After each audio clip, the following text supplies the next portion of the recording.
saya mau bilang begini ya. Saya tidak tahu lagi perkembangan di negara kita khususnya ya, karena kita ini ada di Indonesia dan ini adalah mayoritas beragama Islam. Ya saya tidak tahu apakah pelakunya ini Islam atau Muslim ya. Sangat-sangat disayangkan ketika itu pertanyaannya bahwa apakah ini mensreanya ya. Ya jelas bahwa itu jelas itu kalau menurut saya selaku praktisi hukum itu sudah jelas-jelas adalah penistaan agama ya.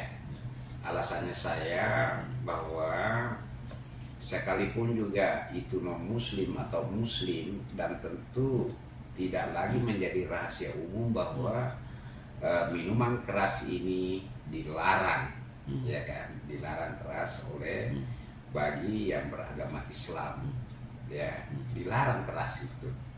Tapi bagaimana bisa seseorang atau suatu pengunjung ya diberi hadiah dengan minuman keras dengan cara menghafal ayat suci Al-Quran itu. Ini luar biasa. Ini kalau menurut saya ini manusia seperti ini tidak bisa diampuni. Sekalipun dia mengatakan bahwa ini adalah bagian promosi, ini gimmick lah dan lain sebagainya. Tidak ada itu. Ya. Dan mereka itu patuh dan mungkin dan tidak mungkin dia tidak tahu bahwa ini adalah hal yang dilarang oleh Islam seperti itu. Ya, minuman ini adalah dilarang oleh Islam, tapi itu dilakukan. Pertanyaannya, apakah perbuatannya ini melanggar hukum? Ya tentu sangat. Kalau kita mengacu kepada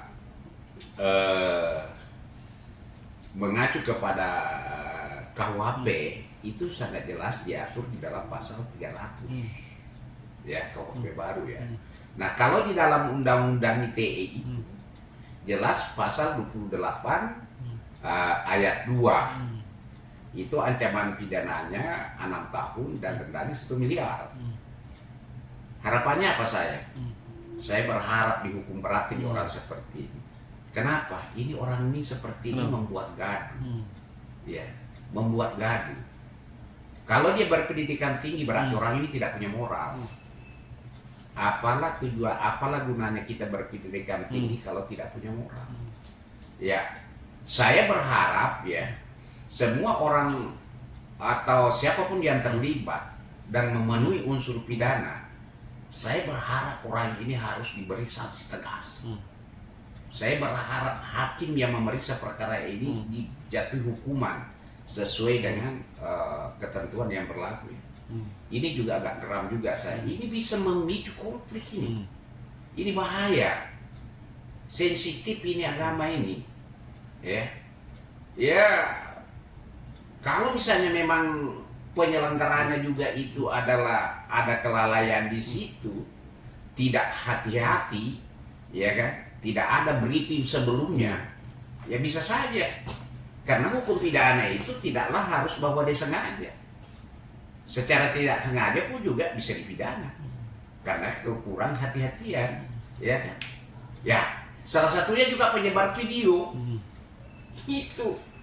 Jadi ada 4 yang bisa dipidana di situ. MC-nya, ya kan? Peserta, ya kan? Penyelenggara, penyebar.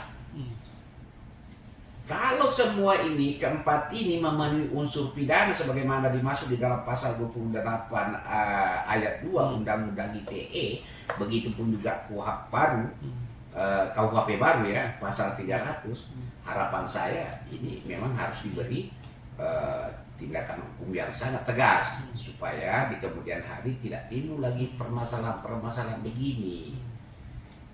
Janganlah ya selaku pengelola itu jangan mengatakan bahwa saya tidak tahu, saya tidak tahu ya kan. Perlu kan memang harusnya kita memilih satu karyawan itu yang harus cerdas, cerdas itu tidak cukup pintar, yang minimal memiliki moral, pengetahuan umum di luar.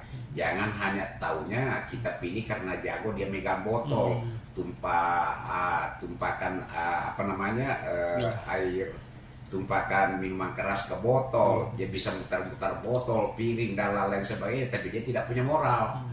Nah, akhirnya apa? Berdampak kepada usaha Anda. Ya, kira-kira gitulah. Itu yang bisa saya sampaikan. Bang, tapi kan polisi akhirnya sudah menetapkan dari empat saksi ditetapkan 2 tersangka. Yang tadi Abang bilang penyebar juga harus kena. Tapi kalau tidak divideokan itu tidak akan viral dan tidak akan tahu siapa itu pelakunya, yaitu 2 saksi. Gimana menurut Abang? Gimana? Yang terkait Abang juga bilang penyebar video itu juga harus disangkakan. Tapi kalau dia tidak menyebarkan video tersebut yang menjadi viral, Bang, kita tidak akan tahu bahwa ada penistaan agama di acara musik tersebut, Bang. Iya, tapi kan begini, pidana itu tidak seperti itu. Ada namanya formil, ada juga materialnya ya. Nanti kan itu kewenangannya penyidik yang melakukan penyelidikan, ya kan? Nah, melakukan penyelidikan itu berarti dia peristiwanya diselidiki. Nah, terkait menyebarkan video itu kan begini. Tidaklah harus disebarkan, ya, cukup karena dia mengetahui suatu peristiwa pidana ini, dia punya hak untuk melapor dan tidak harus disebarkan. Karena kalau ini disebarkan berpotensi membuat gaduh. Oke? Nah, kalau ada seperti ini, dia harusnya dia diberi hak oleh undang-undang sebagaimana dimaksud di dalam pasal 108. Ya, KUHP itu, bahwa ketika melihat suatu tindak pidana atau dia mengalami sendiri, maka dia punya hak untuk melaporkan itu. Nah, beda kalau misalnya penegak hukum melihat sendiri, dia punya kewajiban itu, bukan hak. Seperti itu. Nah, kalau terkait pertanyaannya, kan ini kan kalau dia tidak disebarkan, tidak ditangkap. Ya kan seharusnya tidak perlu disebarkan. Karena Anda sudah tahu ini, Anda harus membuat laporan. Nah, kembali lagi ke hasil penyelidikan. Misalnya saya ini kan seorang wartawan, Pak. Saya punya izin, ya kan? Saya punya izin merekam, saya punya izin memberitakan ke publik, ya kan? Kalau misalnya memang ini adalah suatu tindak pidana, berarti saya memenuhi kebutuhan informasi kepada masyarakat, termasuk kepada pemerintah. Kalau misalnya memang itu adalah suatu tindak pidana, silakan Pak, ya kan? Nah, persoalannya kalau yang mengederkan ini adalah orang yang tidak punya hak, hanya sekedar iseng, dan tujuannya apa? Karena pidana itu ada maksud dan tujuan, ya kan? Penyebarannya apa? Nah, makanya tadi kembali ke hasil penyelidikan penyidik ini. Ya, apa hasil penyelidikan? Apakah memang penyelidikan ya? Apakah peristiwa ini memenuhi tindak pidana atau tidak? Kalau misalnya memang itu tidak pidana, maka ditingkatkan ke tahap penyidikan untuk mengumpulkan bukti-bukti dan menemukan tersangkanya, seperti itu. Bang, terakhir, bisa dibilang setiap tahun makin tahun terjadi penurunan degradasi moral, ya bisa dibilang gitu, Bang, oleh masyarakat kita. Dari mulai yang masyarakat yang tidak berpendidikan, yang seperti Abang bilang, yang berpendidikan juga tidak punya moral. Kita bisa juga tahu beberapa tahun yang lalu yang terkait promosi juga miras yang menggunakan nama nabi kita, terus juga nama agama non muslim kita juga, dan akhirnya diproses akhirnya tutup walaupun yakin bisa ganti nama juga. Dan ada lagi juga baru saja beberapa minggu yang lalu terjadi lagi promosi miras juga. Ini gimana sih Bang menurut Abang sebagai penasihat hukum, juga mempunyai anak dan juga sebagai orang tua, harusnya seperti apa sih Bang masalah kita biar tidak ya terulang lagi yang seperti itu, terulang lagi dengan membawa nama-nama agama? Gimana? Ya, memang begini. Saya pikir begini ya.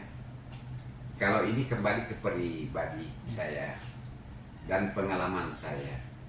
Kalau di zaman dulu ya, dari orang tua kami ya khususnya, bahwa memang etika dan moral itu 90% itu kami dapatkan dari keluarga.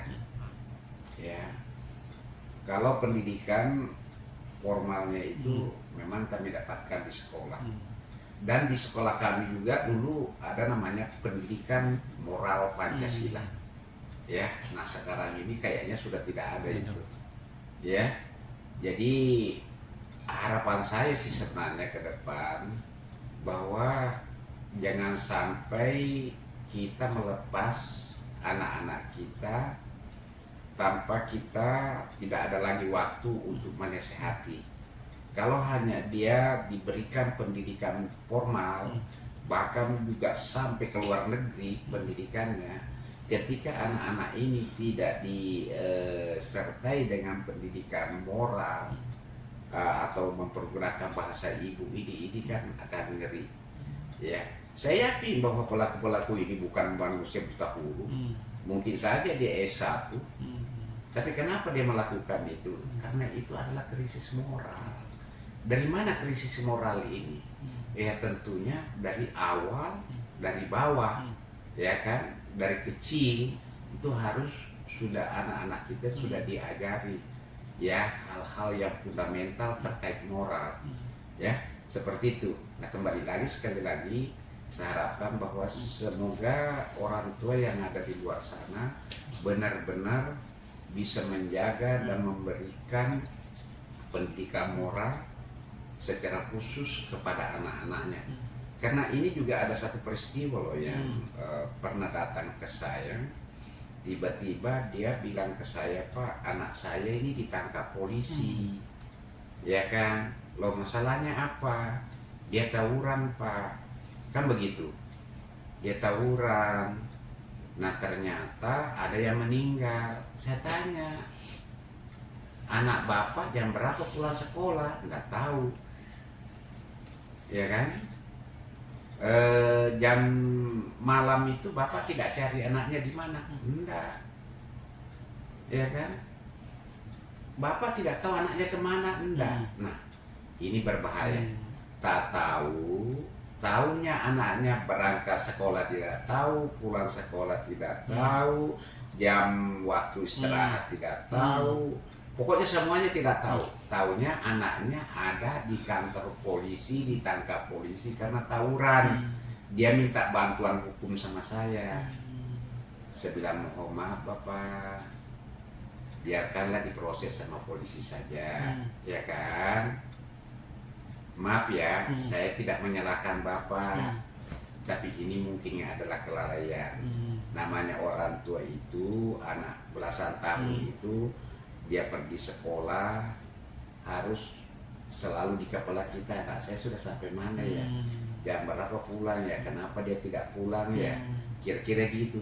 Nah ini bapak anaknya berangkat sekolah tidak tahu, pulang tidak tahu, ya kan, tidak pernah dicari, tak tahu ada polisi yang datang ngasih tahu bahwa anaknya habis tawuran bunuh orang, ini baru umur 11 tahun. Nah bagaimana kalau begitu? Nah itu kembali lagi sekali lagi ya, harapan saya bahwa semoga orang tua yang ada di luar sana bisa memberikan pendidikan moral khusus ya kepada anak-anaknya mulai dari dini, supaya anak-anak kita kelak menjadi anak yang baik, soleh dan soleha, berbakti kepada bangsa dan negara, dan juga yang terpenting kepada Allah Subhanahu Wa Taala. Ya, oke, terima kasih.